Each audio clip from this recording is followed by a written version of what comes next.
오늘 저녁에는 이사야 64장 보도록 하겠습니다. 이사야 64장입니다.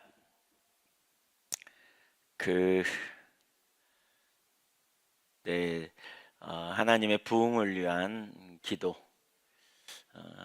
사실 하나님의 부흥을 위한 기도, 우리가 이렇게 말하지만 다른 표현으로 말하면 하나님의 백성들이 한계를 경험하고 하나님을 어떻게 찾을 것인지와 관련된 영역이고요. 우리가 해야 될 올바른 기도라고 말할 수 있습니다. 우리가 하나님을 찾을 때 하나님께서 하나님만 하실 크기의 일들을 이루어 주시는 이런 일들. 사실 우리 속에 능력이 있지 않다, 이렇게 우리가 많이 말하는데, 우리는 아직도 되게 많이 우리가 어떤 한계 아래 우리가 눌려 있지 않나. 하나님에 대한 기대감이 없는 거죠. 하나님 행하실 일에 대한 그런 진짜 주님으로만 사는, 주님 안에서만 우리가 답을 얻는, 구하라 찾으라 두드리라 그리하면 너희가 얻을 것이다. 구하면 얻을 것이요 찾으면 찾을 것이요 문을 두드리라 그리하면 열릴 것이다. 그렇게 말하죠. 누구에게 구하여? 하나님께 구하고 찾고 두드리듯이 찾으면 하나님 응답하실 거다. 이런 믿음의 신뢰가 없이 우리가 기도하는 것은 합당하지 않죠. 이사야 64장의 기도는 어쩌면 우리가 해야 될 기도의 가장 이렇게 우리에게 완전한 모범을 보여주는 게 아닌가, 이런 생각이 들기도 합니다. 어제 보았던 것처럼 하나님의 자비와 긍휼로 구원받은 이스라엘이 반역함으로 하나님의 진노가 임했습니다. 그래서 현실적으로 하나님의 임재를 거두시고 어떤 능력도 없는 그런 상황, 심판을 예언하는 그런 상황이죠. 선지자는 그 처지를 알고 하나님께 기도하기로 작정하여 예루살렘이 다시 세상에서 찬송을 받기까지 하나님을 쉬시게 하지도 않고 자기도 쉬지 않겠다, 잠잠지 않겠다, 이렇게 작정하잖아요. 그래서 무엇보다 선지자는 하나님을 찾는 거죠. 하나님을 찾습니다. 특별히 64장 15절에 주여라고 고백하고 16절에 주는 우리 아버지시다, 이렇게 고백하면서 하나님을 찾는 장면이 나오죠. 이사야 64장은 사실 개인적으로는 전에 죽전교회 있을 때 한계를 경험하면서 이런 기도를 했던 기도예요. 근데 그때는 사실 지금처럼 절박한 마음으로 기도하지는 못할 것 같아요. 왜냐하면 그렇게 절박하게 그렇게 믿음으로 구하지는 못했던 것 같거든요. 근데 지금은 훨씬 더 이렇게 믿음으로 이 기도를 할 수 있는 것 같아요. 왜냐하면 그런 체험도 있고 또 진짜 주님이 우리 가운데 응답해 주시기를 기뻐하신다는 사실을 더 알게 되고, 또 하나님의 백성이 살 수 있는 유일한 다른 대안이 없어요.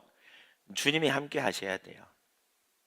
주님이 우리의 삶의 양식이고 하나님의 은혜 아니면 살 수 없다는 걸 정말 안다면 우린 주님을 향해 전심으로 찾고 주님의 임재 안에서 살아가야 능력이 있다는 거죠. 네, 그러니까 하나님이 임하셔야만 되어지는 거죠. 안 되는 걸 우리는 너무 당연시 여기면 안 된다는 거죠. 제가 많은 이제 여기서 재개척 학교 이런 걸 하면서도 목회자들과 같이 얘기하면서 제가 이렇게 느낀 한 가지는 이런 결론을 갖거든요. 해봐도 난 안 되더라, 잘 안 되더라. 그러니까 주어진 범위 안에서만 사는 거죠. 이렇게 주어진 여건, 주어진 상황 속에서만 사는 거예요. 더 큰 하나님의 역사, 하나님의 영광의 임재를 사모하고 갈망하고 하나님만 하실 크기의 일들이 우리의 삶에 또 실제가 되는 역사를 별로 기대하지 않는 거죠. 어제 제가 언급했지만 오스왈드 챔버스처럼 이대로는 안 된다는 절박함, 그리고 우리가 믿는 신앙이 이게 전부라면, 이것이 전부라면 뭔가 잘못된 것 아니야?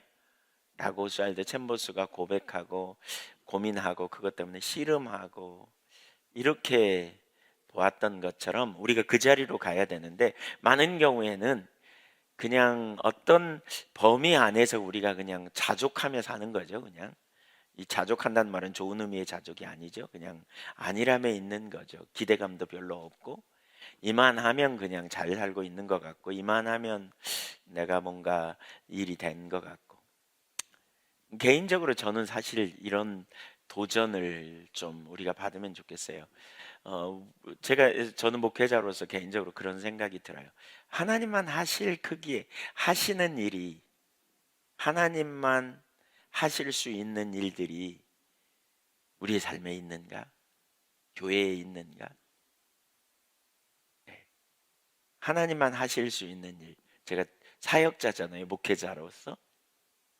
진짜 제가 사역하는 거가 그냥 누구나 할 수 있는 어떤 수준의 일인가, 아니면 하나님만 하실 크기의 일들이 정말 이루어지고 있는가, 하나님 사이즈의 열매가 맺어지고 있는가, 아니면 그냥 일반적으로 이렇게 그냥 되어져 가고 있는가. 사실 부흥을 위해 기도할 때에 누가 그러한 크기의 역사를 우리가 경험할 수 있냐면요, 그러니까 어, 일반적인 은혜의 수준이 아니고 주님이 오셔서 우리 가운데 임하셔서 주님만 하실 크기의 일들이 일어나기를, 그런 갈망을 갖는, 이런 갈망이 있는 사람만 사실 이 64장의 기도를 이해할 수 있다, 저는 그렇게 생각해요.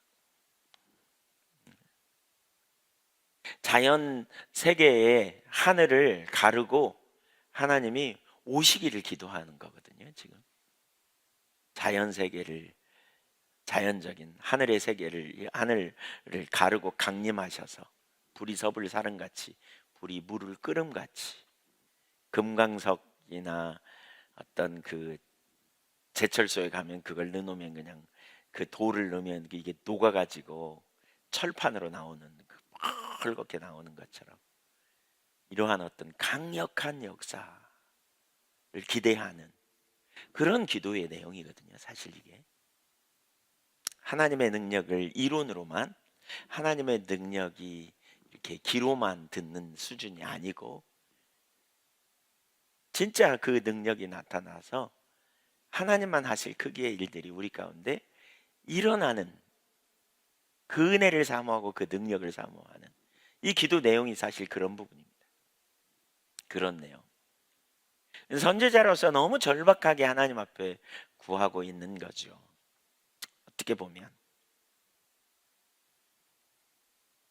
주의 이름으로 일컫음을 받는 주의 백성이 언약을 떠나 의식은 가득 있었지만 실제는 없는, 능력은 상실한, 그래서 종교적인 구약의 모든 가르침대로 의식을 잘 지키고 나름대로, 여러분 사실 이 성경이 하나님의 눈으로 써 있기 때문에 우리가 볼 때 심각하죠. 그 당시에 유대인들은 자기들이 그렇게 잘못했다고 생각 안 했어요. 이사야서가 예언하던 당시에 그 당시의 사람들은 그렇게 잘못됐다고 생각 안 했을 거예요. 그러니까 이사야 선지자를 전승에 하면 톱으로 켜서 죽였다는 거잖아요. 하나님의 눈으로 보지 않으면 사실 안 되는, 언약을 지키고 율법을 잘 지키고 나름대로 의식을 잘 지키고, 일에 두 번 아니 뭐죠? 1년에 세 차례 보이러 오라고 그러니까 보이러 와서 제사 지내고 성경대로 의식을 잘 지키고, 근데 그들의 삶에 하나님이 보실 때 하나님을 마음으로부터 떠나 있다. 그 떠나 있는 그들의 현실, 그러면서 뭘 지적해요? 떠나 있기 때문에 너희가 조상들의 전통을 따라 의식으로, 형식주의 신앙으로 전락돼 있고, 그렇게 하다 보니까 삶에서 실제 하나님은 전혀 능력이 아닌 거죠. 위기가 닥치니까 하나님을 신뢰하고 의지하고 하나님께서 보호하시고 돌봐주시기를 구하기보다는 하나님께 묻지도 않고 애굽에 사신을 보내고 아수르의 보물을 잔뜩 실어서 도움을 청하려고 하고, 히스기야 아하스 임금 시절에는 징조를 구하라고 말하지만 그렇게 안 할 거다, 우리는 하나님 귀찮게 안 할 거다 그러면서 이렇게 인본주의적인 방법으로 나가고, 실제 삶에서는 하나님이 안 계셔도 조금 더 문제 없는, 그냥 자기들 나름대로 인본주의로 해결하고 그냥 이렇게 저렇게 해서 해결해 가는 거죠. 하나님을 의지하고 하나님을 기대하는 것이 거의 없는 이사야서의 현실. 그래서 마음과 육체 원하는 욕망을 따라 행하는 이런 현실들을, 이런 부분들을 쭉 예언하고 또 이런 부분을 나누는 가운데 선지자가 하나님 앞에 기도하는 거예요. 하나님의 백성들이 원래 어디에 있어야 되고 어떤 자리에 있어야 하는지. 64장 1절을 우리가 볼까요? 같이 읽습니다. 원하건대 주는 하늘을 가르고 강림하시고 주 앞에서 산들이 비둘기 진동하기를. 이것은 자신에 대한 깊은 절망을 나타내고 있습니다. 우선 하나는 현실적으로 그는 절망을 경험했습니다. 그럼에도 불구하고 믿음으로 하나님의 직접적인 개입을 기다리고 갈망하는 그 간구입니다. 참된 기도는 언제나 진정으로 하나님을 의뢰하는 거죠. 하나님을 붙들면서 이렇게 진리요 참된 그 하나님의 임재, 하나님의 역사로만 회복될 수 있음을 바라는 그런 절박한 마음 가지고 가는 거죠. 사실 이 기도는 야복강에서 야곱이 한 기도와 비슷한 기도라고 할 수 있어요. 형이 저쪽에서 오고 있어요. 400명의 군사를 이끌고. 과거에 오래전에 자기가 한 잘못은 있지, 형이 마중 나온다 그러지, 야곱이 꾀돌이잖아요. 여러 가지 수를 쓰잖아요. 선물을 보내보고 사신을 보내봤더니 400명의 군사를 이끌고 온다 그랬고, 선물을 보내도 마음이 안심이 안 되고, 그러니까 하나님 앞에 기도하잖아요. 내가 빈 지팡이 하나만 가지고 이 압복강을 건넜는데 2때나 이루게 하셔서 너무 감사합니다. 하나님께서 전에 베델에서 하나님이 무사히 그 땅으로 돌아가신다고 하셨잖아요. 뭐 이렇게 약속을 붙들고 기도도 해봤지만 해결이 안 되니까 결국 어떻게 해요? 진정한 안식이, 평강이 없으니까 어떻게 해요? 그동안 자기가 추구해왔던, 야곱의 일생 동안 추구해왔던 게 뭐예요? 가족들과 재산 아니에요? 외삼촌 라반의 집에서. 그래서 4명의 부인을 띄어보내고, 그렇죠? 예. 그리고는 뭐합니까? 자기 가족들을, 그 재물을 다 띄어보냅니다. 1대, 2대, 3대 이렇게 앞에 치면 뒤에 도망가고 뭐 이렇게 하려고 띄어보내고, 마지막 홀로 남아, 창세기 32장에 홀로 남잖아요. 홀로 남아서 그가 기도하죠. 그러면서 야곱은 그 어떤 사람과 씨름을 하자고 이렇게 말하잖아요. 하나님을 붙들고 하나님을 의뢰하고 하나님께 간청하며 때를 듣듯이 그는 그렇게 기도했죠. 그는 자신의 지금 상황을 처절하게 인식하는 거죠. 이런저런 방법 해봤지만 소망이 없는 것을 아는. 그래서 정말 진정으로 하나님을 찾는 자리로 가는 거죠. 하나님 만나기 원하고 하나님 축복 받기 원하는, 이대로는 안 된다는. 그리고 결국 그날 그의 속성이 변화되죠. 야곱, 다시는 네 이름을 야곱이라 하지 말고 이스라엘이라 하라. 하나님의 얼굴을 배웠다. 분이엘이라고 칭하고 나는 이러한. 여기 선지자의 그 간구가 뭐예요? 원하건대 주는 하늘을 가르고 강림하십시오. 영어 성경은 오라는 단어죠. 오. 탄식이에요. 다른 번역 중에는 그런 번역이 많아요. 탄식하고 있어요. 절망적인 상황이에요. 누가 하나님이 안 오시면 불가능하다는 상황. 예, 불가능하다는 상황. 그러니까 다른 대안이 없는 거예요. 누구 외에는, 하나님 외에는 대안이 없어요. 하나님 외에는 대안이 없는. 우리는 수많은 그 사람들이 그리스도 안에서 하나님께 돌아오는 것을 보기가 참 어렵죠. 그러나 부흥이 일어날 때 그런 역사가 나타나죠. 하나님의 임하시는 거예요. 이게 바로 부흥입니다. 하늘을 가리고 강림하십시오. 이건 무슨 얘기예요? 하나님 오십시오, 그 말이죠. 하나님 임하여 주세요. 우리에게 오시옵소서. 이게 바로 부흥이에요. 성경에 보면 하나님이 통상적으로 행하시는 일과 하나님께 특별하게 임재하셔서 행하시는 일 사이에는 완전히 차이가 있습니다. 하나님 통상적으로 행하시는 일, 우리 가운데 통상적으로 행하시는 은혜가 있지요. 기도하면 응답하시기도 하고, 때로는 우리를 돌봐주시기도 하고, 때로는 하나님께서 우리에게 알듯 모를 듯 은혜를 부으셔서 하나님께 이런저런 역사도 이루시고.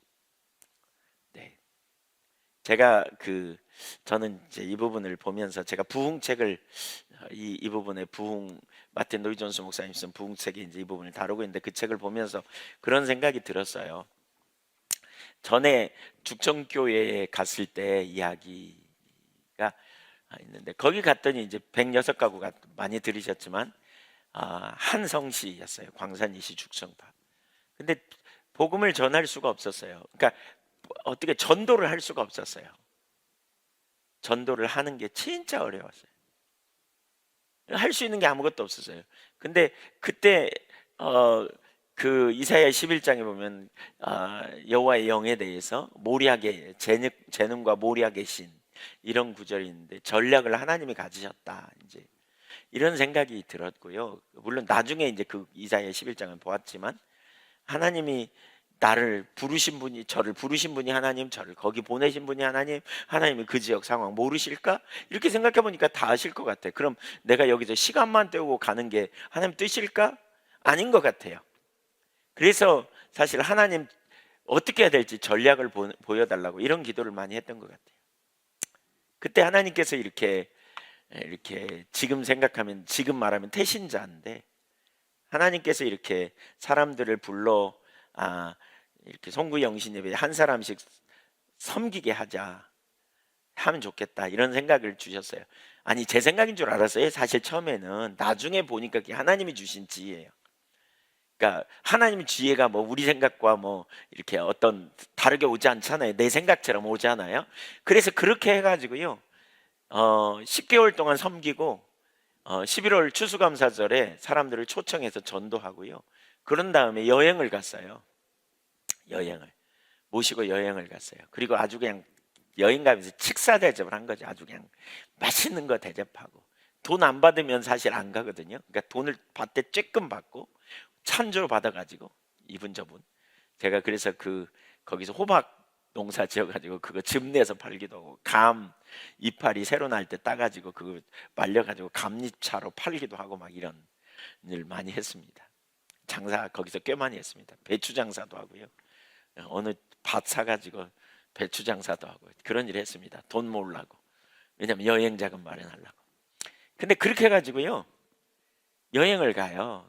엄청 친하게 막 섬기고, 막 돌보고, 막 간증하고 찬송하고, 그리고 어디 가면 뭐 먼저 그분들부터 손잡아 내려드리고, 또 배려해 드리고, 그리고 맛있는 거 먹이고, 그리고 저녁에 돌아와서 또 밥해서 맛있게 먹고, 그 다음에 저녁에 예배 드려요. 저녁에 하고 새벽에 2번 예배를 드리면서 막 천국과 지옥에 대해서 원단으로 막 얘기하고, 예수 믿고 천국 가면 그 나라에는 눈물도 없고 고통도 없고 한숨도 없고, 이 땅에서 고통하는데 그 나라에서 고통당할래? 막 이러면서 사람들이 예수 믿어야 되겠습니다, 막 이렇게 갔다 오면 하여튼 3분의 2는 마음이 돌아서서, 그래서 전도했어요. 문제는 교회에 왔는데요, 저는 이게 하나님의 일반적인 은혜라고 생각해요. 그러니까 일반적으로 역사하셨던 역사라고 생각해요. 일반적으로 그런 전략을 주시고 지혜를 주셔서 사람들을 교회로 데려오게 했어요. 근데 문제는 한평생 예수도 안 믿는, 한평생 우상숭배했던 이분들이 복음을 못 알아들었던, 진짜 막다른 골목이라는 생각이 들었거든요. 그래서 사실 이사야 64장 이런 기도하게 됐던 것 같아요. 진짜 하나님 안 오시면 안 된다. 영적인 건 영적으로 깨닫는다. 결국 여러분 있잖아요, 우리에게 일반적인 은혜가 하나님이 일반적으로 우리와 함께 하시면서 이렇게 통상적으로 행하시는 역사가 우리에게 있어요. 분명히 그런 은혜가 있어요. 근데 정말 놀라운, 주님이 오셔서 하셔야만 될 놀라운 역사가 있어요. 그 죽전교회 가운데 그러면서 하나님이 임하시니까 어떤 일이 벌어지냐면요, 귀신 정말 많이 쫓아났습니다. 오면 일단 귀신 한 번씩 쫓아나는 것 같아요. 막 축사가 일어나고요, 사람들이 그야말로 정말 놀라운 체험, 치유가 일어나고 많은 사람들이 치유되고 회복되는 참 놀라운 역사가 일어났던 것 같아요. 예한교회에 제가 처음 왔을 때도 마찬가지입니다. 여러분, 이게 자랑하는 거 아닙니다. 주님이 하신 일을 나누는 겁니다. 아시잖아요. 감리교 광주에서 부흥 안 되는 거 아시잖아요. 사실 그러니까 외부에서 목사님들이 오면 그냥 깜짝 놀랍니다. 제가 본부에도 가끔 가면요, 저한테요, 저를 엄청 쳐줍니다. 호남에서 이렇게 교회가 성장했다고 막 그렇게 얘기를 듣습니다. 근데 어떻게 그렇게 됐을까요? 주님이 임하신 거예요. 주님이 우리에게 임하셔서 역사가 일어난 거예요. 죽전교회에 있다가 예한교회 왔을 때 초창기, 아까 오면서 그런 얘기 나눴는데 다 아세요. 초창기 멤버들은. 우리 저 오남예 권사님, 네, 안식에 들어가셔가지고 잘 모르시는 것 같은데, 네, 우리 초창기에요, 저녁 예배를 11시에 끝나면 빨리 끝났다 그랬습니다. 왜 이렇게 오늘 빨리 끝냈냐고. 11시 전에 끝난 적이 없습니다.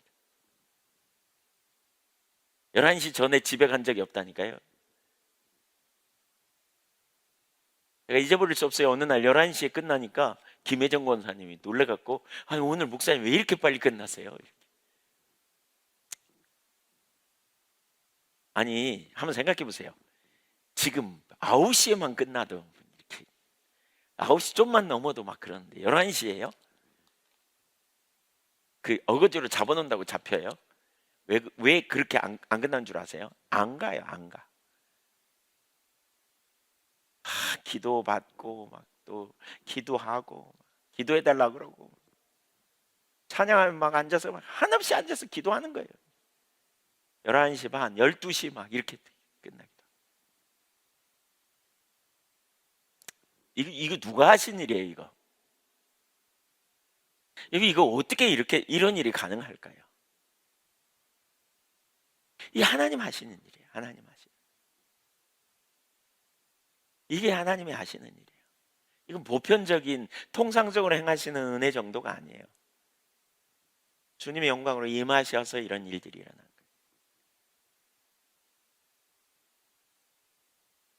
거예요. 우리 방송 설교 나가고 그러니까 사람들이, 여러 사람이 그랬거든요. 와가지고 조립식에 뭐 이렇게 누가 또 차로 받았어요. 또 조립식 한쪽 귀퉁이를. 그래서 푹 찌그러졌어요. 이렇게 모서리가. 유아실인. 그래서 어떤 분들이, 그런 분들이 여러 분 있었어요. 와가지고 보고는 아마 이 교회는 아닐 거야. 그리고 갔대잖아요. 그러니까 사실 외형적으로 내놓을 게 아무것도 없어요. 지금과 비교할 수 없을 환경이었죠. 그럼에도 불구하고 하나님께 사람들을 보내시고 치유와 회복의 놀라운 능력의 역사가 일어나는 건, 이건 전적으로 하나님이 하신 거예요. 죽전교회에 있을 때 광주에서 사람들이 오기도 하고 막 그랬어요. 화요 집회 한다고 거기 오기도 하고 막 와서 은혜 받는다고 하기도 하고. 여러분, 이게 어떻게 그렇게 가당치는 일일까요? 이게 하나님이 하시는 일이에요. 이게 하나님. 정상적인 교회의 생활이나 사역 속에서 만나는 가장 높은 체험들을 훨씬 능가하는 역사들, 이게 바로 부흥이에요. 주님의 강림. 주님이 임하시는 거죠. 성령께서 강력한 능력으로 임하시는 역사, 이게 바로 부흥이에요. 이게 바로 부흥. 성령께서 실제로 찾아오심을 느끼는, 집회에 참석했던 사람들이 다 자기들 가운데 하나님께서 임하셨다, 이걸 아는 거죠. 하나님의 영광을 알게 되고 임재를 느끼게 되고, 하나님의 임재가 강력하게 있으면 저녁에 집에 가서 잘라 그러면요 꿈꾸는 것 같아요. 그냥 붕 뜬 느낌이 들어요. 그리고 주님 앞에 누워서 자면서 주님 앞에 있음을 인식하고요, 눈 뜨자마자 주님의 임재 가운데 함께하는 걸 알고, 이런 은혜가 있다고요. 전에는 느끼지 못했던 역사들을, 시간을 잊어버리고 영적인 영역에 있는 거죠.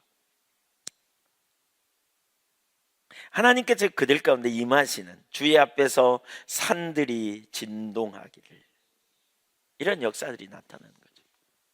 이게 부흥입니다. 이게 부흥. 그러니까 이러한 일들이 일어나기를 기도하는 거예요. 통상적인 은혜의 수준이 아니라 더 강력한. 왜 이런 기도를 할까요? 그러면 현실적으로 안 변하고 현실적으로 이 상태로는 안 된다는 절박함을 느끼는 거죠. 오늘날 교회가 조롱과 멸시를 받고, 코로나 이후에 제가 지난번에 택시를 탔더니요, 택시 운전사가 그러더라고요. 제가 이렇게 신앙적인 얘기를 좀 했더니 목사님이냐고, 그래서 그렇다 그랬어요. 근데 자기도 예수 믿는다고 그러면서 뭐라고 한 줄 아세요? 자기가 그 앞에다가 이걸 뭘 걸어놨어요, 말씀 카드를 이렇게. 그래서 제가 물어봤더니 그러더라고요. 근데 뭐라 그러냐면요, 어떤 사람이 택시 다니요, 교회 다니요? 그래서 그렇다고 그랬더니 내려주시오. 이런 일을 당했다는 거예요, 불과 얼마 전에. 여러분, 지금 기독교에 대해서 어떤 생각을 가지고 있는지 사람들이. 물론 그 뒤에 원수 마귀가 회방하고요, 영향력이 있죠. 부정적인 의식. 그러니까 사실은 그런 은혜를, 우리 다시 한번 부흥을 주셔서 그런 찬양하잖아요. 저는 그 찬양이 정말 마음에 절실합니다. 왜냐하면 이전에 하나님의 그런 은혜가 우리 가운데 있었어요. 죽전교회에서 그런 은혜를 경험하고, 이 함께 와가지고도 하나님께서 그런 은혜를 초창기에 정말 많이 부으셨던 것 같아요. 마치 이런 거 있죠. 물살에 돌을 하나 탁 던지면 물살이 파장을 일으키잖아요. 그거. 그래서 여기까지 온 것 같아요. 저희 느낌에는 그래서 여기까지 온 것 같아요. 항상 그 갈망이 있어요. 이대로는 안 된다는 생각. 하나님, 정말 그 놀라운, 하나님만 하시는 그 크기의 역사들을 나타내어 달라는 간절한 갈망이 있어요. 더 강력한 하나님의 영광의 임재가 우리 가운데 부어지기를 구하는 그 갈망이 있어요. 강력한 기름 부으심과 능력의 역사들이 우리 가운데 나타나서, 과거에는 그런 은혜가 우리 가운데 임할 때 준비되지 못했던 것 같아요. 어떤 부분이요? 복음적인 측면에서 준비 못했던 것 같아요. 충분히 준비가 안 됐던 것 같아요. 그러니까 뭐 좀 나타나니까 우월의식과 자부심에 빠져서 성령을 많이 근심시키고 성령의 불을 끄는 그런 자리로 가버리지 않았나 싶어요. 그래서 하나님의 은혜는 함께한데 한편으로는 올바로 서지 못한 시기 질투가 있었고, 교회 가운데도 또 여러 가지 부정적인 요소들이 우리 가운데 많이 있었다는 생각이 들고요. 정말 하나님 강력한 은혜를 부으시면 이전과는 비교할 수 없을 만큼 더 우리가 많은 역할을 감당하고, 그 능력으로 우리가 정말 하나님만 하실 크기의 일들, 사도행전적 교회의 그 능력이 우리 가운데 더 나타나고 사도행전처럼 이렇게 사역을 감당할 수 있지 않을까라는 생각이 들어요. 제가 죽전교회에서 능력전도도 정말 많이 경험해 보고요, 하나님의 성령께서 강력하게 역사하셔서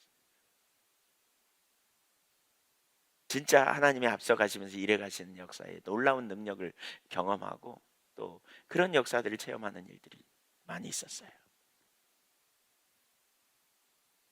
2절을 보세요. 2절 시작. 불이 섭을 사르며 불이 물을 끓음 같게 하사 주의 원수들이 주의 이름을 알게 하시며 이방 나라들로 주 앞에서 떨게 하옵소서. 엄청난 능력이죠. 불이 섭을 사르며 불이 물을 끓음 같게. 금광석이 용광록에서 녹아내리듯이 불이 물을 끓어가지고 물을 증발시키듯이 팍팍팍팍 끄는 불. 하나님의 능력이 이렇게 강력하게 나타나게 해달라는, 통상적인 은혜를 뛰어넘는 진짜 강력한 하나님의 영광이 나타나는, 정말 획기적으로 주님을 만나 뒤집어지는 역사가 나타나기를 원하는 이런 일. 과거에 어떤 그 미국에서 있었던 목사님이 설교하면서 그런 간증을 하더라고요. 미국의 어떤 목사님이. 근데 그 목사님 처남이, 그러니까 적극적인 무신론자예요. 불가지론자, 적극적인. 그래서 신은 없다고 적극적으로 주장하는. 그래가지고 이렇게 목회가 사기다 막 이런 식으로까지도 얘기하는. 그런데 이 교회에 하나님의 은혜가 함께하는 거예요. 하나님 강력하게 임재하시고 그 더치 시층과 이분을 통해서 하나님 놀라운 은혜를 거기 그 교회에 임하게 됐는데, 어느 날요 그 지역을 지나간다고 전화 왔더래요. 그러니까 교회에서 만나자 그랬더니 교회에 여기 문을 열고 한 발 들어서는 순간 쓰러져 가지고요, 그냥 회개하고 뒤집어져 가지고 자기의 죄를 회개하고 하나님 살아계신다고 고백하고, 그리고 놀랍게 변화됐잖아요. 아니 한마디도 안 했는데 교회 입구에 문을 열고 들어서는 순간 하나님 만난 거죠. 강력한 하나님의 임재. 사실 이러한 부흥을 우리가 삼아야 돼요. 이러한 부흥. 우리 예언교회 그런 일이 많이 있었댔잖아요. 어떤 분들은 교회에 들어오면 막 울어. 우리 저기 김경숙 권사님 동생 프랑스에서 와가지고요, 프랑스인 남편하고 같이 이렇게 국제결혼 해가지고 거기 프랑스에 있는데, 오늘 와가지고 예배 드리면서 계속 울어요. 그래서 왜 우시냐고 그랬더니 이 교회는 눈이 매워요. 한 번만 매운 게 아니라 계속 매워, 올 때마다. 우리 그 어떤 그 성도님 계셨다 그랬잖아요. 1년 동안 발령 나가가지고, 발령 받아가지고 여기 여수 해양경찰서장으로 발령 받아가지고 매주 여기 여수에서 여기까지 왔거든요. 주일날마다 울어. 안 운 날이 거의 없어요. 저는 그분이 울본 줄 알았습니다. 왜 남자가 저렇게 많이 우나. 적십자 수련원에서 그때 예배 드릴 때입니다. 계단식 강의여가지고 가까웠거든요.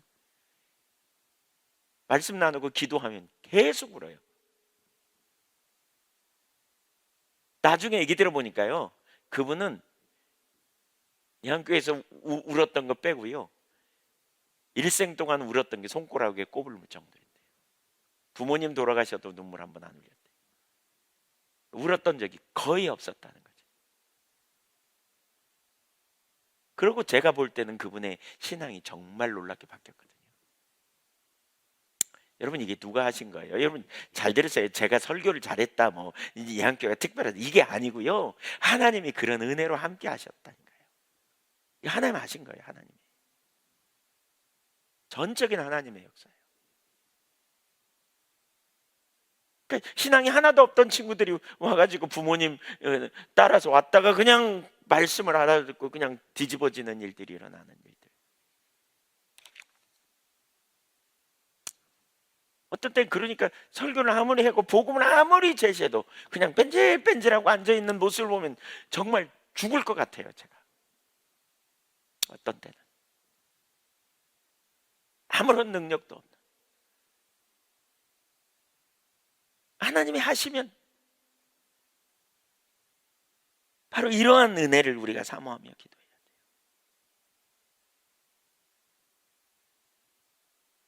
세상적인 가치관 영향력이 확 열려 있고 하나님의 위대하심과 능력은 인식하지 못하고 수많은 난관을 경험해. 설교를 아무리 해도 사람들이 은혜를 받는 것 같은데 그 다음에 가면 원위치 돼버리고 뭐 좀 열망도 없이 그냥 점점 사라져가고. 우리 한국의 교회 60년대 70년대 제가 보니까 부흥이에요. 그게 하나님의 부흥이 사람들의 갈망이 있고 기도원 집회하면 멀리도 가고 저 어렸을 때 저희 면 단위에서 겨울마다 집회하는데요. 아주 그냥 온 면에 있는 교회 성도님들이 다 모였으니까요. 거기. 저희도 어렸을 때 기억해요. 니엇가 같은 데 다 타가지고요. 구루마, 소구루마에다 타고요. 가가지고 가는 거예요. 한 10리 넘는 길을 가는 거예요.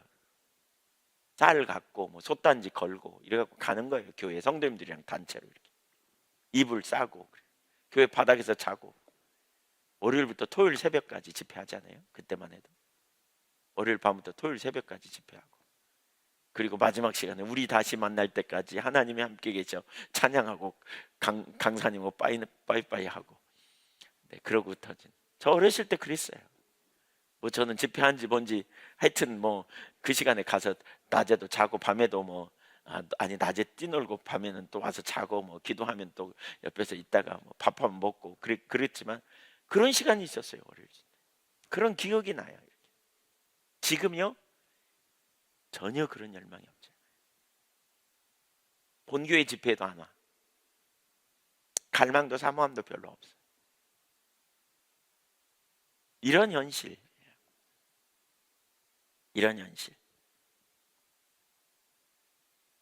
사람들이 변화도 없고 해결책이 없어 보이기도 하고.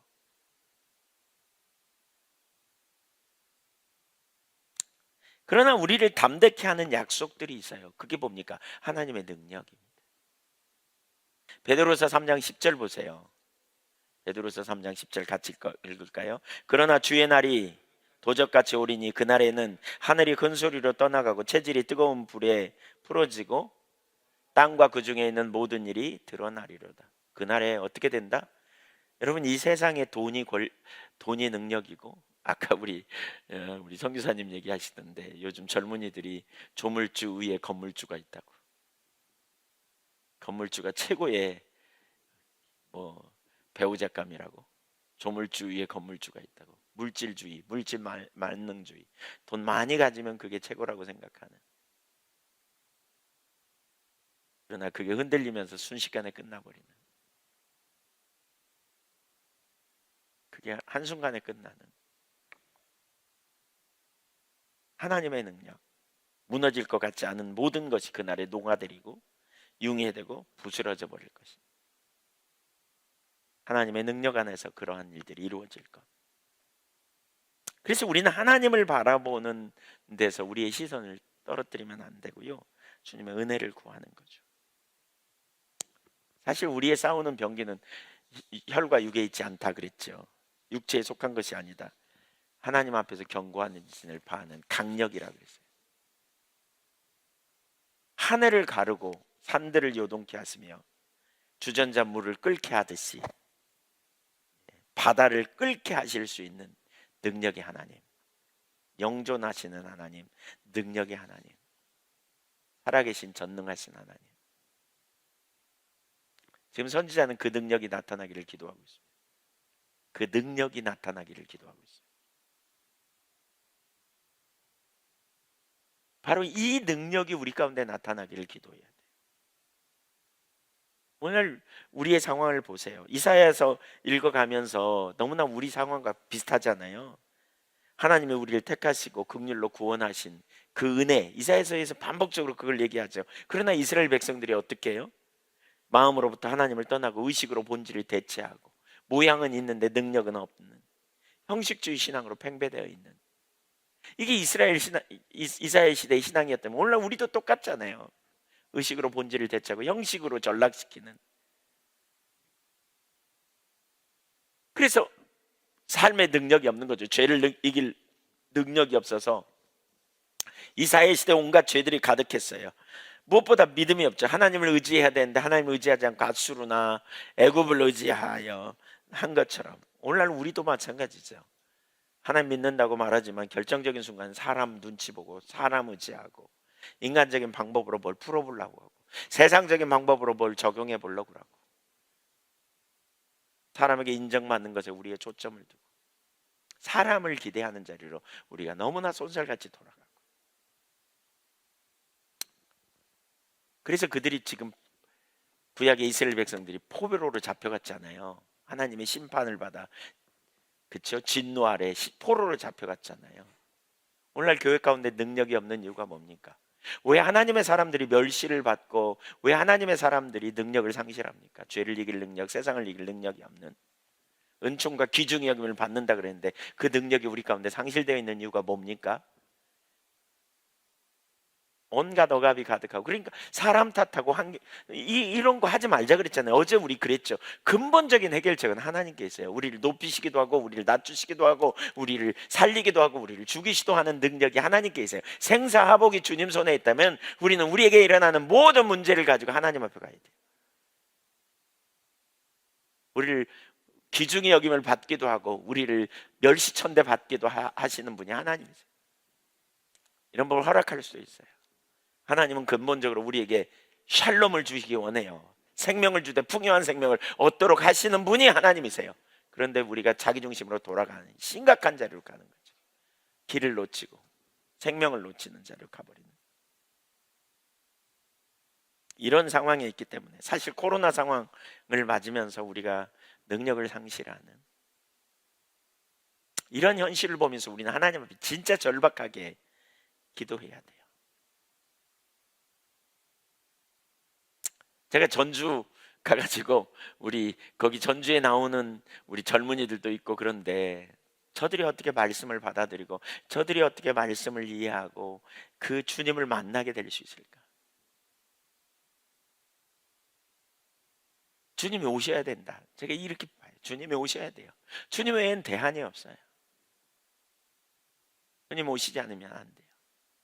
능력이 없어요. 우리가 알 수 있는 능력이 없어요. 일상적인 은혜, 통상적으로 우리에게 베풀어 주시는 은혜도 너무너무 소중한데 주님이 임하셔서 정말 크시고 놀라우신 능력을 우리 가운데 나타내 주시기를 우리가 사모해야 돼요. 감사와 기쁨이 없는 그저 형식적인, 그저 신앙 종교적인 어떤 의식을 지키는 것으로 전락한, 인격적 대신 하나님을 만나고 예배 가운데 생동감이 있어 하나님의 말씀을 듣고 삶이 전환되어지고 하나님의 임재 가운데서 하나님의 길이 보이고 하나님으로 인하여 충만한 소망을 가지고 세상을 이기고 타협하지 않고 주의 길에 나아가는 믿음의 세대가 돼야 되는데, 그냥 늘러붙고 그냥 말씀은 그렇고 삶은 이거고 이렇게 살아가는 정도의 상태라면 우리가 매우 심각한 거죠. 진짜 하나님 말씀은 우리를 생명으로 끌고 가고 역동적으로 역사하고. 죽전교회에서 어떤 분이 그러시더라고요. 예수 믿은 지 얼마 안 된 분이에요. 하나님이 강력하게 만지시고 역사하니까요, 그분이 그런 거예요. 다른 집에 어디 누가 매실 밭이 있는데 남의 건데 그분이 안 따간다고 그 다른 분이 주스로 가자 그러더래요. 가서 좀 우리 그냥 안 따갔는데 우리가 가져옵시다. 소쿠리를 들고 대문을 나가는데 성령께서 그러더라는 거예요. 너 뭐하러 가냐 그러더래요. 이분이 놀래갖고 소쿠리 집어던지고 방에 들어가고 엄청 회개했대잖아요. 그러면서 교회 와서 뭐라고 한 줄 아세요? 하나님이 다 합디다. 하나님이 다 합디다. 나 처음이요. 전에는 내가 죽게 대하여 귀로만 들었었더니 눈으로 주를 배움나이다. 이게 아니에요. 이거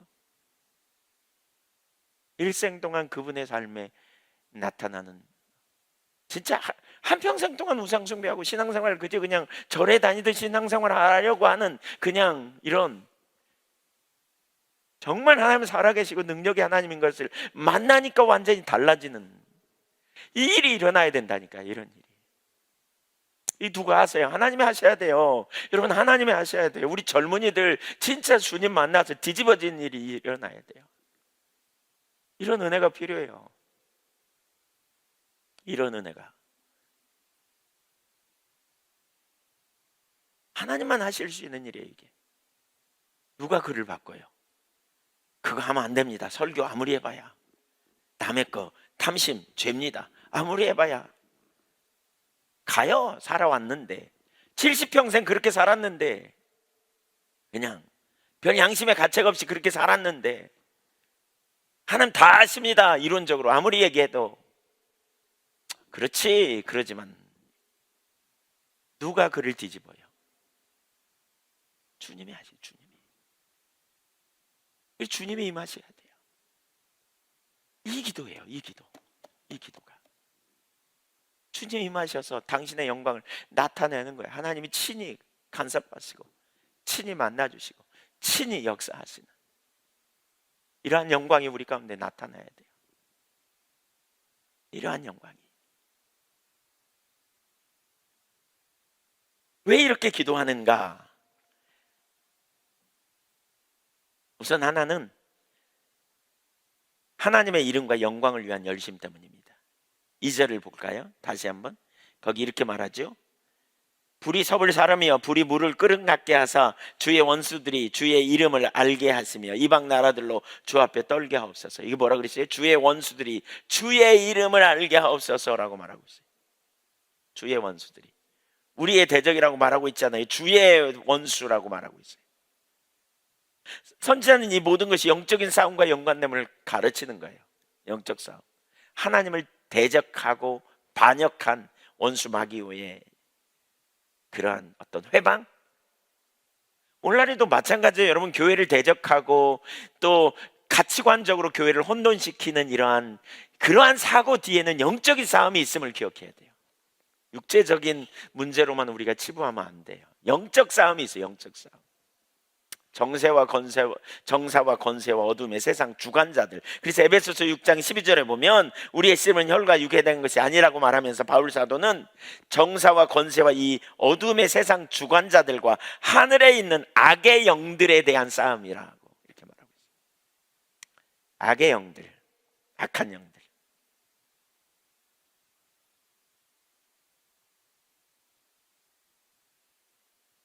영적 싸움인 걸 기억해야 돼요. 영적 싸움, 여러분, 이 되게 중요한 요소예요. 우리가 어떤 사람과 문제가 생기면 그 사람과 주도권 싸움 하잖아요.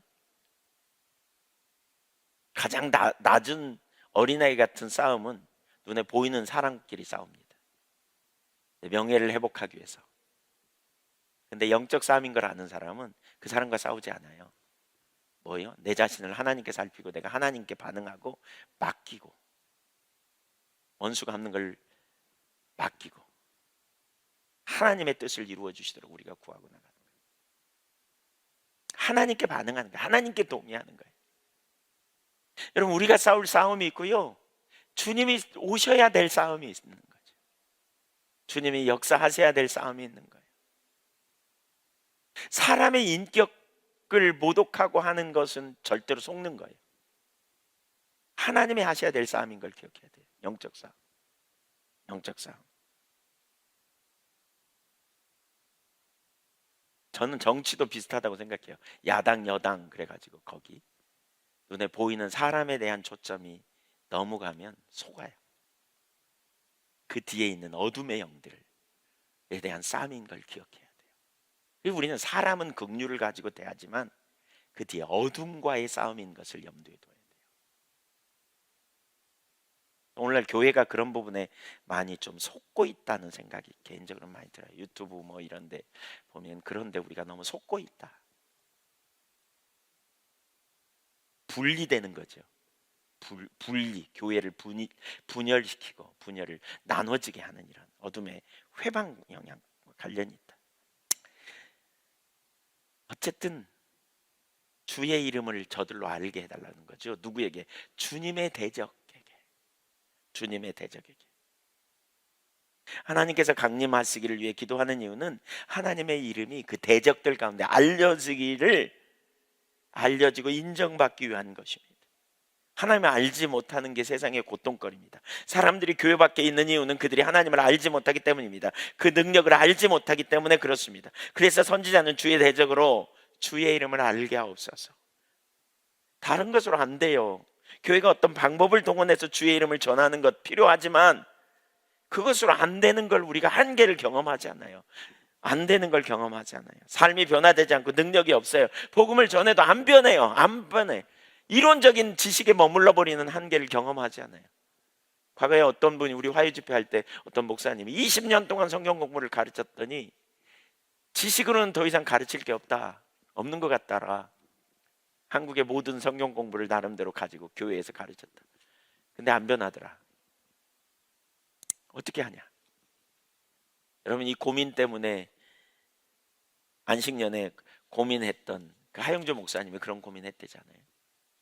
또 누굽니까? 옥하는 목사님이 과거에 그런 고민했잖아요. 국제 제자 사역 훈련을 세워서 제자 훈련 1대1 그런 제자 한계를 경험하고, 이게 도저히 안 된다. 어떻게 해야 되냐? 성령님이다, 성령님. 그래서 성령님에 대한 그러한 역사에 대한 기대감.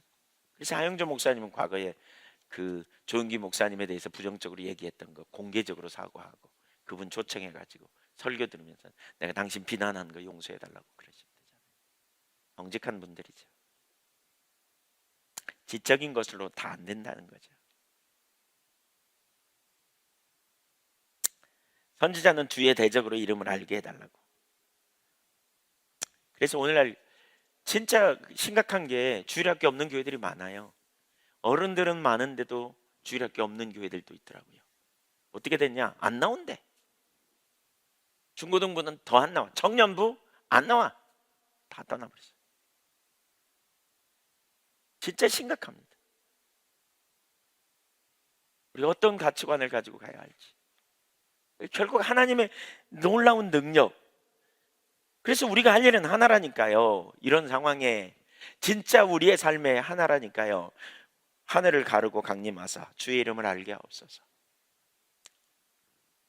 개인적으로 큰 은혜를 하나님이 저희에게 주셨던 건 죽전교회에 있을 때 진짜 한계 상황에서 절망하는 대로 그냥 절망하고 그냥 시간이나 때우고 어떻게 넘겨보자 이렇게 안 한 게 큰 은혜 같아요. 그때 이렇게 하나님 앞에 간구한 것, 주님이 오셔야만 된다는 이렇게 기도했던 게 참 큰 은혜였던 것 같아요. 이걸 알게 하신 게. 여러분, 주님이 우리 가운데 오시기를 원하고 주님이 우리를 새롭게 하고 회복시키기 원한다는 거예요. 열방들로 주의 이름을 알게 하옵소서. 주님 강림하셔서 하늘을 가르고 강림하셔서 그리고 주의 이름 앞에 열방이 떨게 하옵소서라고 기도해야 된다. 주님의 나라가 임하는, 주님이 임하시면 만물이 회복되어지는 역사. 시편 99편 1절 읽어볼까요? 시작. 여호와께서 다스리시니 만민이 떨 것이요 여호와께서 그룹 사이에 좌정하시니 땅이 흔들릴 것이로다. 주님이 통치하신다는 거죠. 사람들은 그 앞에서 그러면 떨게 된다는 거예요. 왜냐하면 만물을 주관하시는 분이시기 때문에. 그분을 조금이라도 알면 그분 앞에서 두렵고 떠는 자세를 가지고 이대로 안 살 거라는 거죠. 잘 몰라서 하나님 마치 없는 것처럼 그렇게 살아가는, 너무너무 심각한. 요한계시록 6장에 보면 그런 표현이 있거든요.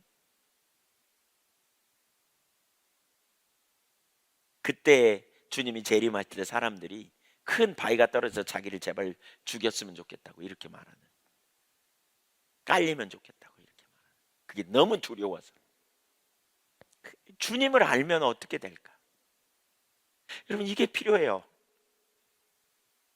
뭐 개독교 엄청 막 기독교에 대해서 부정적으로 얘기하잖아요. 하나님 강력하게 우리 가운데 영광으로 임하실 때 그러한 일들이 쏙 들어갈 거예요. 정말 중심에 회개하고 돌이키는 일들이. 주님 영광으로 우리 가운데 임하시기를 우리가 정말 사모하고 갈망하며 기도해야 돼요. 시편 46편 10절에 보면 이렇게 말하죠. 가만히 한번 읽어보죠. 시작. 이르시기를 너희는 가만히 있어 내가 하나님 됨을 알지어다. 내가 문나라 중에서 높임을 받으리라. 내가 세계 중에서 높임을 받으리라 하시도다. 이를 위해 우리가 기도해야 된다는 거예요. 하나님 되심을 알게 해달라고. 하나님이 못하실 게 아무것도 없는 거죠. 하나님 오셔서 하나님의 일을 이루어 달라고. 하나님, 우리가 이 땅에서 하나님의 영광을 보기를 원한다고. 하나님, 우리를 이대로 내버려 두지 말라고. 하나님만 하실 그 일을 이루어 달라고 우리가 기도해야 돼요. 하나님이 임하실 때 교만이 깨지고, 하나님이 임하실 때 사람들이 두려워 떨고 적당히 타협하며 살지 않고 중심에 돌이키는, 이게 부흥을 위해 기도해야 될 우리 이유지요. 이유예요.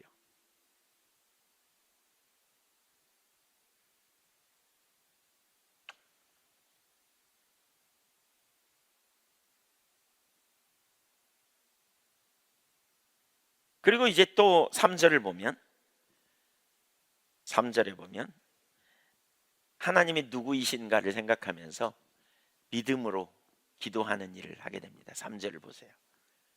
이렇게 이런 하나님이 이런 하나님이야를 우리에게 소개하고 있는 거죠. 하나님 이런 하나님이. 같이 읽어보죠. 시작. 주께서 강림하사 우리가 생각하지 못한 두려운 일을 행하시던 그때 산들이 주 앞에서 진동하였사오니. 자, 이게 보세요. 이런 거죠. 선지자가 뭐라 그래요? 불가능한 것을 제가 요구하지 않습니다. 이미 전에 행하셨던 일을 우리에게 이루어 주십시오. 그러면서 뭐라 그래요? 주께서 강림하셔서 우리가 생각하지 못한 두려운 일을 행하시던 바로 그 일을 이루십시오. 이 말입니다. 과거에 자신들이 상상하지도 못했던 일을 하나님이 행하셨지 않습니까? 바로 그 일을 이루십시오. 이루어 주십시오. 라고 말합니다. 상상도 못했던 일을 이루시던 그때 산들이 진동하였던 바로 그 일을 우리에게 이루어 주십시오. 하나님이 어떤 하나님인가를 여기에 우리에게 초청하고 있어요. 강력한 군대로 바로와 그 병거를 물리치고 애굽에서 구원하신 하나님. 여러분, 이스라엘 백성들이 하나님이 자기들을 그렇게 강력한 능력으로 구원하실 걸 상상했겠어요? 포로로 400년 동안 노예로 살았는데 칼도 없었고 무력한 그들을 바로가 보내려고도 하지 않는데 하나님이 강력한 능력으로 그들을 10가지 재앙을 퍼부수시고 그들을 이끌어내신 하나님. 막다른 골목에 있을 때 그들은 이렇게 반응했습니다. 우리는 다 죽었다. 애굽에 매장지가 없어. 여기까지 불러내 죽이려고 하느냐? 그런데 그들이 상상도 할 수 없었던 방법으로 하나님은 홍해를 가르시고 그들을 건너게 하셨습니다. 그들이 쓴물 앞에 도착해서 마실 물이 없어 죽었다고 이제 그들은 불평합니다. 그런데 하나님은 상상도 못했던 방법으로 쓴물을 단물로 바꿨습니다.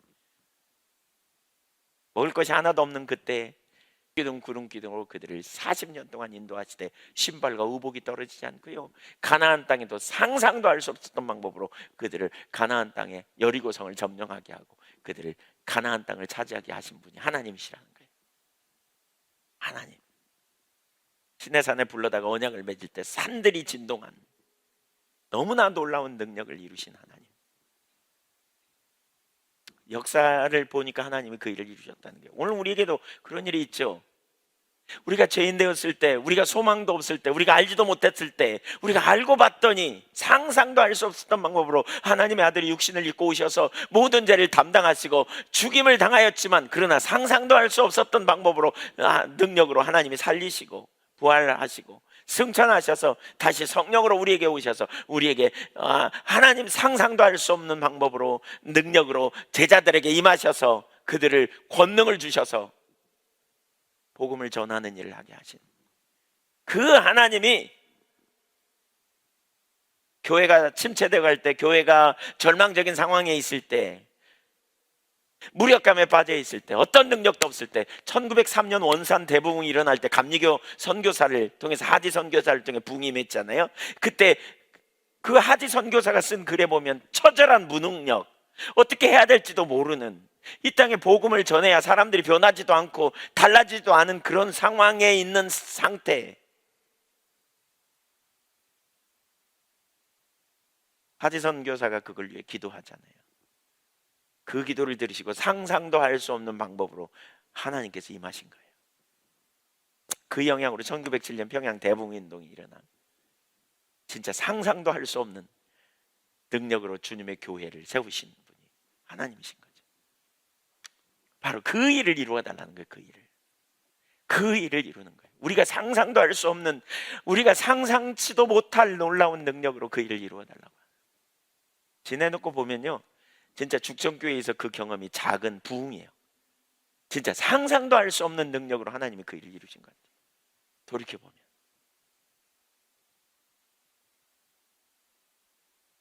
예한교회가 여기까지 온 과정도 사람들이 왜 깜짝 놀란 줄 아세요?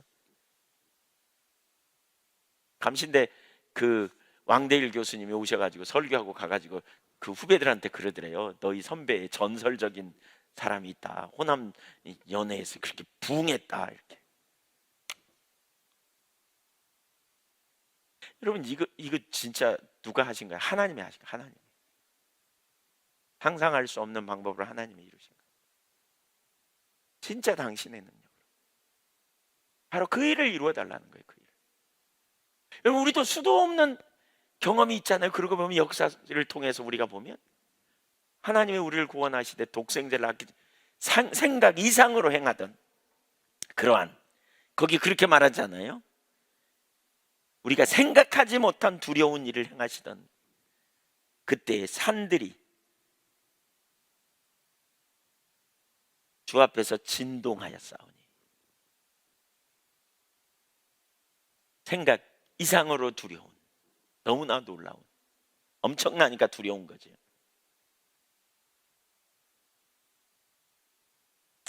바로 이 일이 임하기를 우리가 기도하라는 거죠. 이 일이 임하기를. 여러분, 이 일을 우리가 소망하자고요.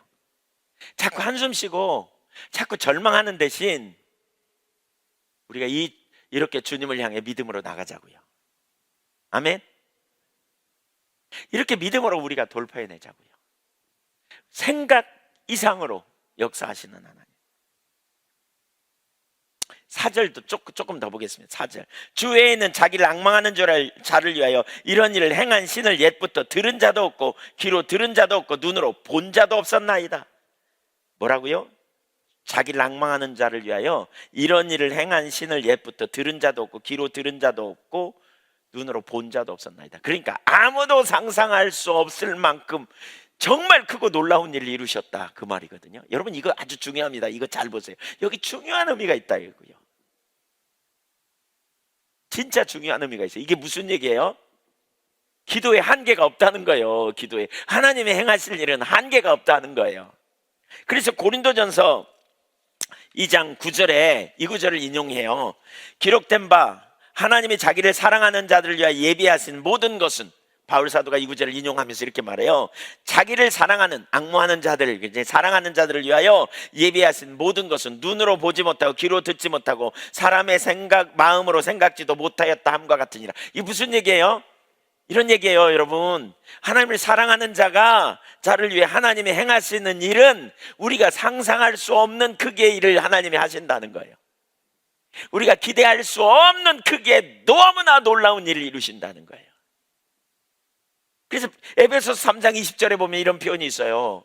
같은 맥락에서 우리가 읽어봐야 되는데, 에베소서 3장 20절 시작. 우리 가운데서 역사하시는 능력대로 우리가 구하거나 생각하는 모든 것에 더 넘치도록 능히 하실 얘기. 그러니까 여러분이 아무리 큰 걸 구해도 그거보다 비교할 수 없을 만큼 더 능한 역사를 이루신다는 거예요. 우리가 어디까지 기도해요? 한계를 가지고 여기까지요. 이 정도 기도하면 되지 않을까요? 아니에요. 그것 이상으로, 그것과 비교할 수 없어요. 하나님은 우리에게 주시기를 원합니다. 여러분, 잘 들으세요. 여기 우리 유튜브에 혹시 목사님들 들어와 계신가요? 여러분 섬기는 사역에 그 정도 사역으로 여러분 할 일 다 했다고 생각하세요? 우리 성도님들, 지금 우리가 뭐 예한교회, 교회도 건축하고 뭐 예산도 어느 만큼 되고 뭐 하나님께서 이렇게 하니까 우리가 할 일 다 한 것 같으세요?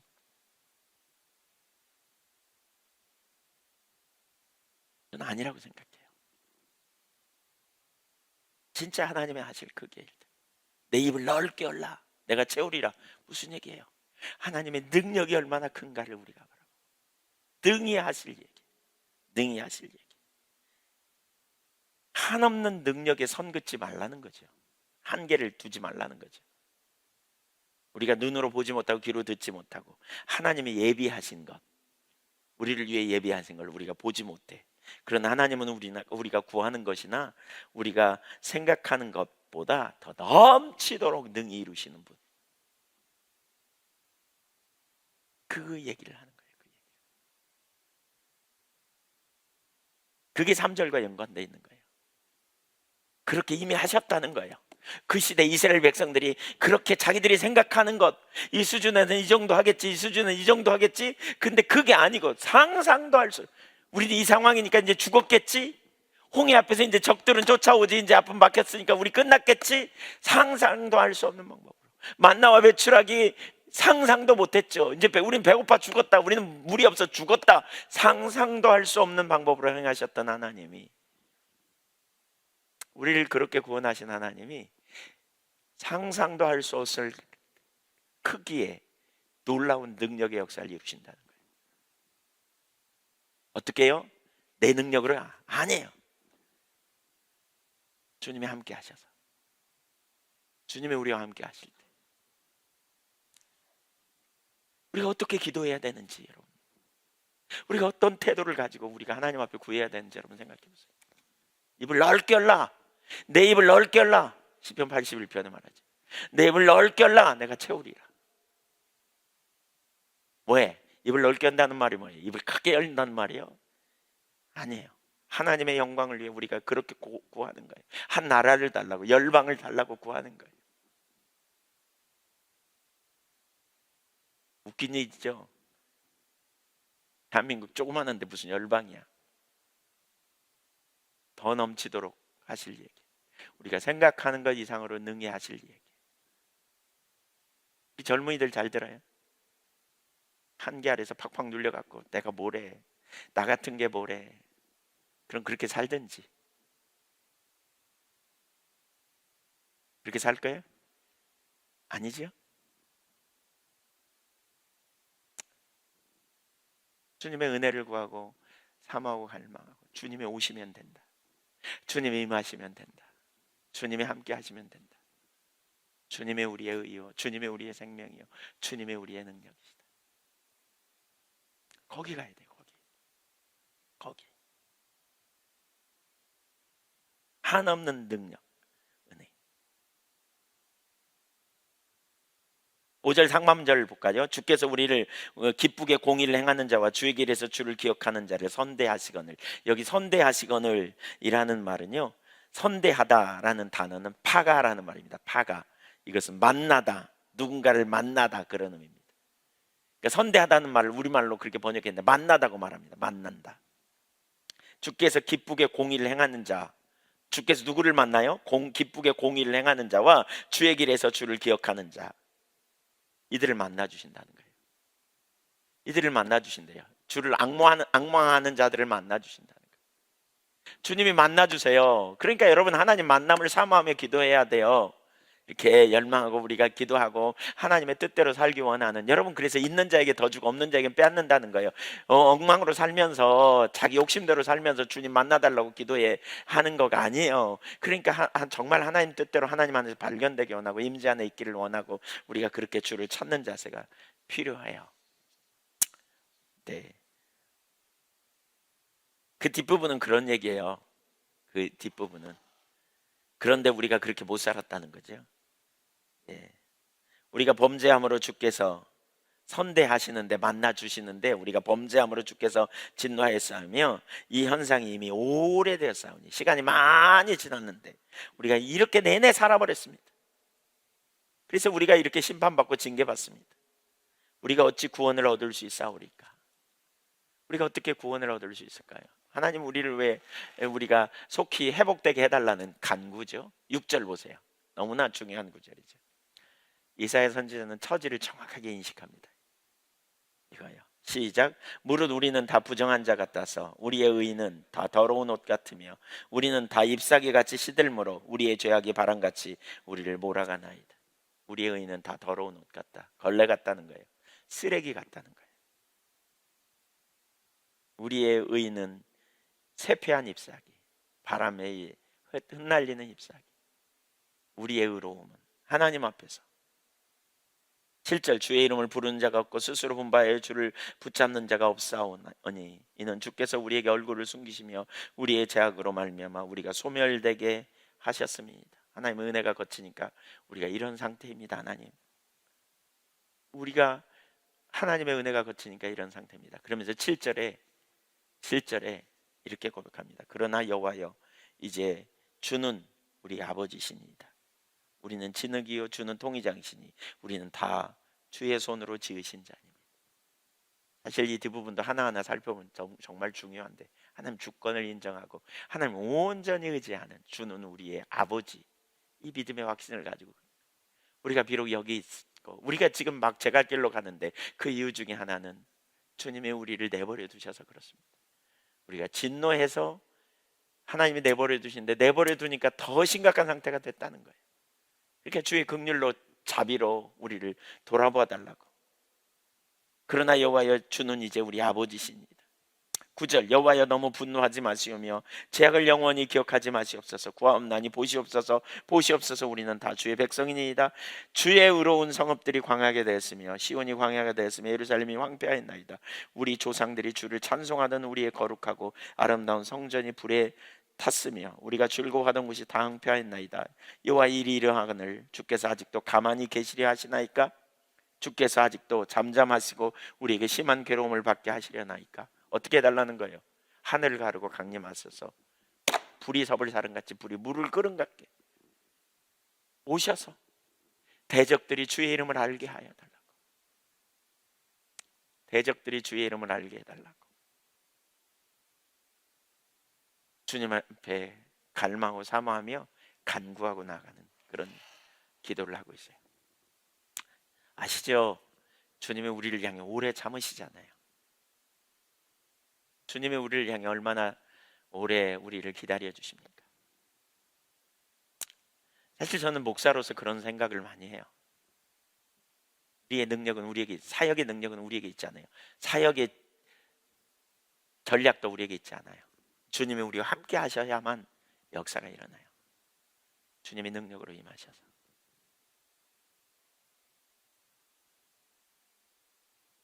주님의 능력으로 임하셔서 역사하셔야 돼요. 이대로는 안 되는 절박함. 정말 주님께서 강력하게 우리 가운데 기름 부음으로 역사하시고요, 주님만 하실 크기의 일들을 이루어 주시도록 우리가 사모하고 갈망하며 나가야 되겠어요. 오 하나님, 하늘을 가르고 강림하사 불이 물을 끓은 같이, 불이 섭을 사람같이 우리에게 능력으로 역사하옵소서.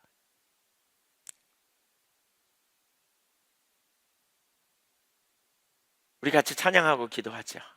여러분, 부흥을 위해서 우리가 계속 기도하면 좋겠어요. 계속 기도하시면 좋겠어요. 우리 내일까지 저녁 기도회 하고요, 주일날하고 수요일날하고 금요일날은 모이겠지만 2주간 쉴라 그럽니다. 2주간 동안은 좀 쉬는 시간 갖고요. 왜냐하면 다음 주 한 주, 그러고 그 다음 주에는 전국 집회가 있어요. 선교회 전국 집회가 있어서 월화수 그렇게 하기 때문에 2주간 쉬었다가 그 다음 주부터 지금 제 생각에는 하나님 나라를 좀 나눌까 합니다. 하나님 나라에 대해서 좀 시리즈로 살펴봐도 좋겠다, 그런 생각이 듭니다. 그리고 기도하고 공부하는 마음으로 참여하시면 좋겠다 싶기도 하고요. 그러면서 기도하면 좋겠습니다.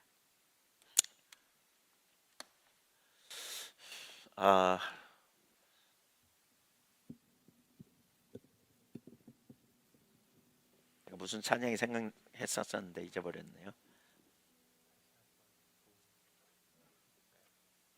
네, 그렇게 할까요? 네.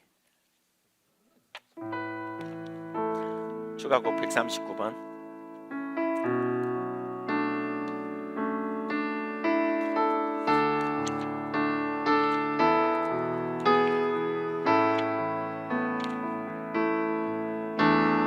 예수의 얼굴을 향한 예배하는 세대 일어나 주 위에 살며 주 위에 죽으니 이것이 우리의 부르심. 살기 위해 주 따르지 않고 죽기 위해 주를 따르며 내 가진 것 모두 주를 위해 드리리. 주님의 일 행하시옵소서. 다시 한번 물 주소서. 주의 나라가 이 땅에 세워지는 그 영광을 우리 보게 하소서. 주 예수의 영광을, 주 예수의 얼굴 구하며, 주 예수의 얼굴을 구하며 예배하는 세대 일어나 주의 살려 주의 죽으니 이것이 우리의 부르심.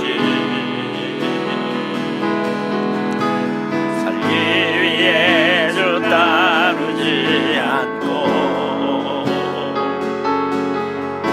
살기 위해 주를 따르며 내 가진 것 모두 주를 위해 드리리. 주님의 일 행하시옵소서.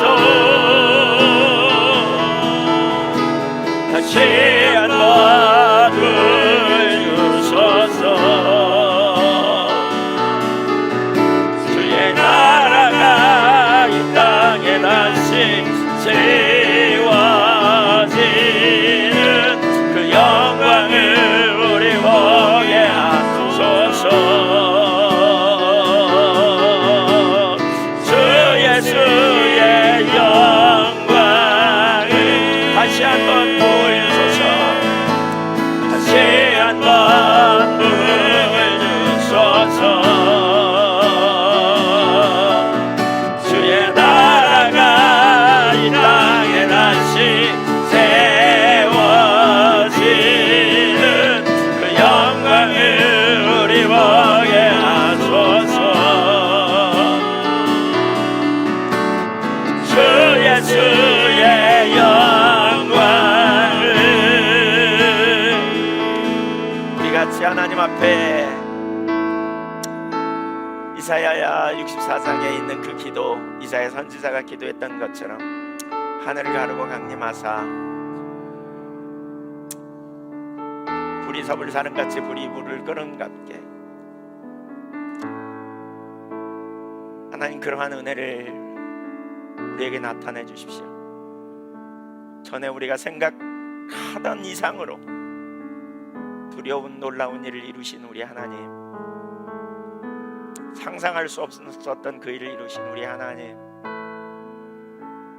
하나님 영광을 우리에게 나타내시고 하나님만 하실 그 일을 이루어달라고, 이 땅에 부흥을 보내어달라고, 주님의 교회에 부흥을 보내어달라고, 하나님 우리의 심령에 부흥을 보내어달라고, 하나님 영광으로 임하여달라고, 우리의 사역 위에 하나님이 열방 가운데 그러한 은혜를 부어달라고 우리가 간절히 사모하며 좀 기도하면 좋겠습니다. 이대로는 안 되겠다고, 하나님 이것으로 만족할 수 없다고, 하나님 그러한 은혜와 능력과 그러한 영광을 나타내달라고. 결국 여러분 이론으로 안 돼요. 아무리 많이 들어도 이론으로 안 돼요. 성령님이 역사하셔야 돼요. 주님이 능력으로 역사하셔야 돼요. 십자가 복음이 그걸 가르치잖아요. 주님이 오셔야 돼요. 주님이 임하셔야 돼요. 주님을 앙망하는 자들을 주님은 만나주신다 그랬잖아요. 구하면 들으신다 그랬잖아요. 믿음으로 우리가 하나님 앞에 간절히 사모하며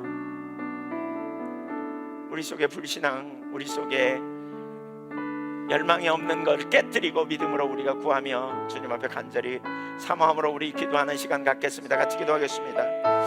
오 할렐루야. 우리 하나님 아버지, 오 아버지 하나님, 저희가 겸손함으로 주 앞에 나아가 간절히 우리의 주님을 믿음으로 의지하여 주 앞에 나아갑니다. 아버지 하나님, 오 하나님, 우리 아버지 살며 아버지 영광으로 임하여 주옵소서. 하나님 나라와 영광을 나타내 주옵소서. 그 수고 놀라운 은혜를 채우시고 아버지께 영광이 나는 삶이 되도록 은혜를 부어주시옵소서. 신실하신 우리 하나님 아버지, 아멘 할렐루야. 영광으로 임하여 주옵소서. 그 신은혜와 능력으로 임하여 주옵소서. 오